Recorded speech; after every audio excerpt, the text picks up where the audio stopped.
Hey, what's up guys? So today I am going to review the latest speaker from the house of boAt. So this is the boAt Aavante 5. Now this is a very different speaker when it comes to boAt, especially because boAt has always made speakers which are rough and tough and made for outdoor use and are very robustly built. But this time they've gone with a different approach.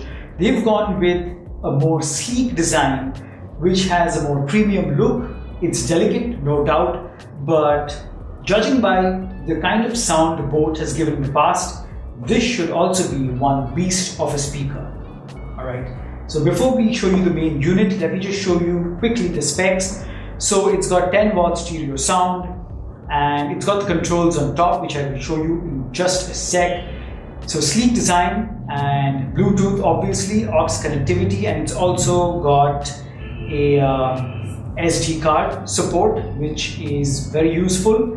And the part which is a bit worrying is that it's got a 5-hour battery, which is not at all extraordinary. But let's just see if the sound is something that is so good that it overrides that disappointment of a small battery. So let's check out the speaker itself. So here we go. This is the boAt Aavante 5. So unlike other speakers of boAt that you may have seen in the past, this is a very different approach by boAt because the speaker is nothing like that we've seen in the past. It's not built very robustly, it's not got a very rough and tough look, but it's got a very premium look which boAt speakers have not had in the past. This is mainly for indoor use, and that is why you have this fabric cover which goes all around, as you can see. It feels really good in the hand and is extremely light.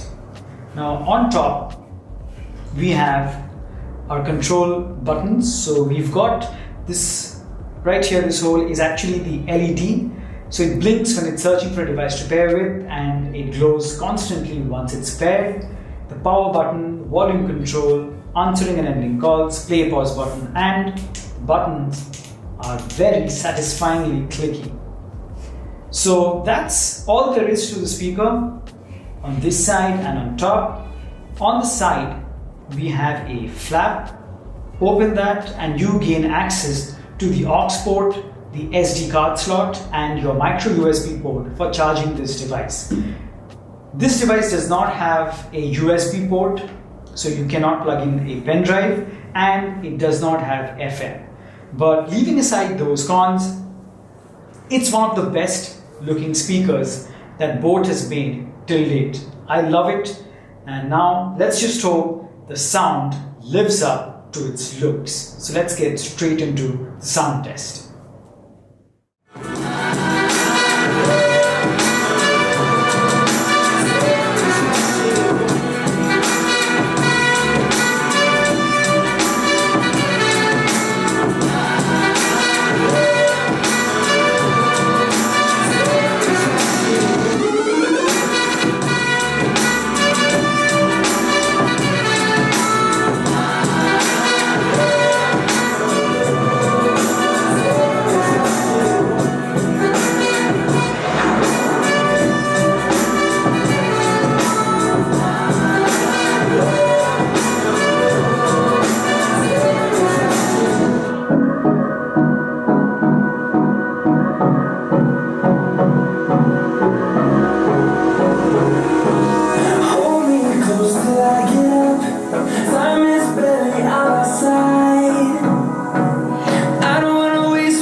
know the rate is cold there, but I am safe and I am numb. Although it's hard, I know I gotta keep up, no time to lay to drift away. I find my space, I spend my time down the rabbit hole again, and as I fall I can feel the pain. You can't tell me where to go, so I don't know, I just go with the flow. I go with the flow. I'm falling up, I'm falling down, from the sky and from the ground.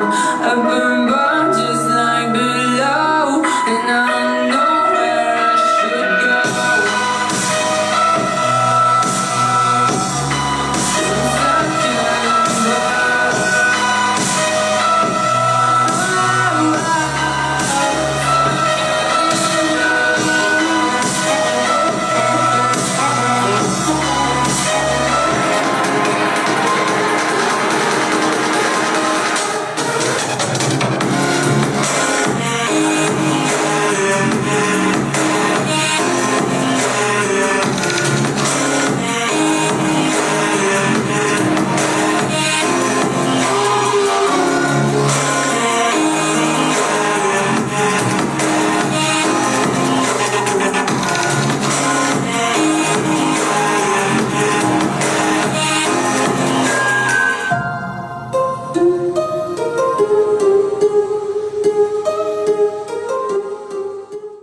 So there you have it, guys. That was the boAt Aavante 5. This little guy here. And let me just say that I am so impressed with this. This was my first time hearing it, and I love it. I love it already because it's loud, it's got ample bass, the highs are good, the mids are good, nothing too harsh, nothing too sharp. At full volume from my phone and this unit right here, there was no distortion in the bass, there was no distortion on the highs or the mids, no crackling, nothing. Clean sound, powerful sound, and it was enough to fill my medium-sized studio. So if you have a gathering at home, this little guy is going to rock that party because it's very, very good. Now, what the downsides are. As for the sound, I cannot claim any downside right now because I have not compared it to any other boAt speakers which I have with me. I will do that in the near future, so be on the lookout for that. Now, what the cons are. Firstly, there is no water or dust resistance, so you cannot take this outside as you can with the boAt 600 or 700. It's not built like a tank like other boAt speakers. It does not have pen drive input, so no USB port, no FM, and the battery capacity I am guessing is low because 5 hours of continuous playback is kind of disappointing. So I would have expected at least 7 to 8 hours or at least 6 to 8 hours, but that's a bit disappointing. And that would be it for the cons. Let's come back to sound once again, because there is one thing you should keep in mind, that since this is not a cylindrical or a domed speaker, the sound comes out primarily from this side, the side which has the boAt logo. So it fires from this side, so people sitting in front of this will get the full range and spectrum of the sound, the bass, the highs, the mids, the whole volume from this side. At the back, there is something missing. Although it's not a huge difference, but there is a difference. And just a tad bit of bass leaks from the back, but I would still suggest that if you are listening to music or if you are playing some video on your phone and using this as the speaker, keep it in front. I mean, keep this and stay on this side. And when you're listening in a group, all of you should stay on this side. That's where you get to hear the full range of the sound. Now the bass was really good and I'm really happy with it. Highs, mids, great as well. But I know all of you guys want this to be compared to the boAt Stone 600, the boAt Stone 700, the Portronic sound drum, and I will do all that with time. So that's it, guys. If you want to buy the speaker, the link to this is in the description below. You can buy it from there, and the price of this is 2,000 bucks. It's actually $19.99, which I feel is a bit steep for this, because I would say the ideal price range would be 1,300 to 1,600 bucks. Sorry, 1,500 bucks at max, because charging 2,000 bucks, whereas not giving those features which I mentioned, which are drawbacks, is a bit steep. But it's still a great sounding speaker, and it definitely has my seal of buy with confidence, and that is why I'm placing the link to this in the description below. You can buy it from there, no problems. So that's it, guys. Thank you so much for watching. If you've enjoyed this video, give it a big thumbs up. Subscribe to PRcast9 today so that you never miss another upload. And as always, I'll catch you guys in the next one. Cheers.